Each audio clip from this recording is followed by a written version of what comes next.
The Odyssey of Flight 33 is definitely one of the more unique time travel episodes of the original Twilight Zone run. There are a lot of behind the scenes tidbits about it out there, as it used a few different filming techniques to achieve the visuals needed to tell the story. Most of the main cast appeared in other Twilight Zone episodes, and when Rod Serling wrote the script, he even enlisted the help of his brother for a few specific details. Global Airlines Flight 33 is on their way to New York City from London. They're coming up on the last leg of their journey when the plane gets caught in a strange jet stream that heavily increases their ground speed. Simultaneously, they lose all communications, and after shakily passing through what the captain describes as the sound barrier, he has no other choice but to bring the plane lower for visual confirmation of their location. It's a risky move because of potential collisions with other aircrafts, but with no other option, the move is made. They're able to recognize that they've reached New York, but to the shock of the crew, there's no city, no people. The situation becomes even odder when the plane passes by a dinosaur on the ground below. Flight 33 has traveled back in time. Keeping a cool head, the captain announces that the only way he can figure to get back home is to re-enter the jet stream and hope for the best. The aircraft then ascends back into the clouds as the passengers and crew prepare for another jump in time. Rod Serling's idea for this story was given more real-world credibility with the help of his older brother Robert.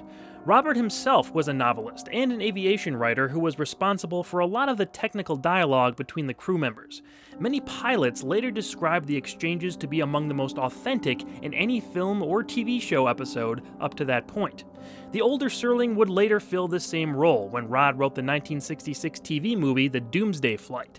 That film was about a terrorist-planted bomb hidden within a plane, and the events surrounding the ransom said terrorist demanded. It actually inspired several real-world copycat incidents where similar situations occurred. It happened often enough that in 1971, the FAA requested TV stations to stop airing the film completely. This was the first of 3 episodes directed by Justice Addis. Coincidentally, all 3 of them involved some sort of time travel. However, this one may very well be the most remembered by fans of the series. Considering Rod's script and how this story shook out, that's not surprising. The famous shots of the Brontosaurus were achieved with stop motion during the filming of the 1960 science fiction film Dinosaurs. And it wasn't just footage taken from the movie. The Twilight Zone production team were able to get those shots specifically for the show. Producer Buck Houghton said they were some of the most expensive single shots in this series' history, costing them a total of $2,500. Stock footage was used for when the plane was mid-flight and for one other spot we'll talk about in the twist section. The cast of the Odyssey of Flight 33 was solid. They were led by John Anderson, who we saw appear first in A Passage for Trumpet, and would see again in 2 more installments down the road. His Captain Farver is fine, but I felt like his performance was a little too rigid and unemotional for such a peculiar situation. You absolutely need a character like that to keep cool under the pressure and guide the ship, but it was almost to a fault here. A small outburst or raising of his voice just once would have gone a long way. Instead, his deep voice stays at the same steady tone for most of the episode. Thankfully, his facial expressions and some well-done understated delivery didn't make this too big of an issue for me. Supporting him were Paul Comey, Sandy Kenyon, Wayne Heffley, Betty Gard, and Nancy Rennick, who all appeared in multiple other Twilight Zone episodes. They were allowed to be a bit more emotional than their captain, but not by much. Nervous stares and mild confusion were about as far as they went. There was an intensity to their reactions, though. It's always bubbling just below the surface, and you can feel it when watching this one.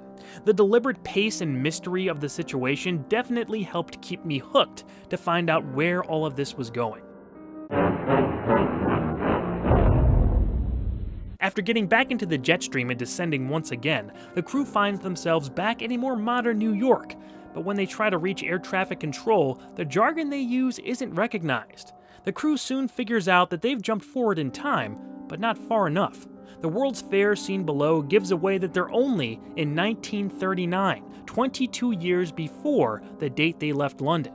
With the jet in need of fuel but everyone on the plane out of their own time, Farver decides to risk it and ascend into the clouds once more, trying to bring everyone back to 1961. The episode ends there, with Rod warning us that if we ever hear the sound of jet engines flying atop the overcast, engines that sound searching and lost, engines that sound desperate, shoot up a flare, or do something, that would be Global 33 trying to get home. I really like that open, haunting ending. It's a great narration piece from Rod, too.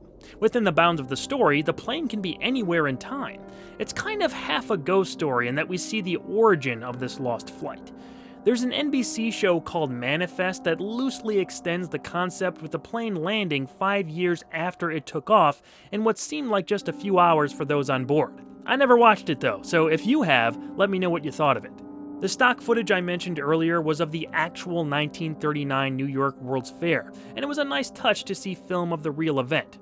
If you haven't figured it out, the Odyssey of Flight 33 gets a recommendation from me, as I think it's an important installment of the series.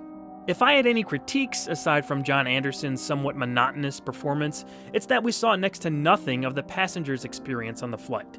There's a short scene of two people talking to each other, however it's more of a throwaway exchange.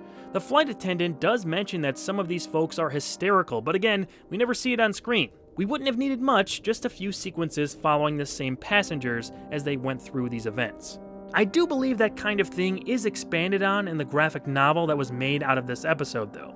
It changed a few things and was published in 2010, so if you want more of this idea, check it out. Or you can just fix your eyes to the sky and wonder if the next plane you see passing overhead is a lost 707, looking to escape the Twilight Zone.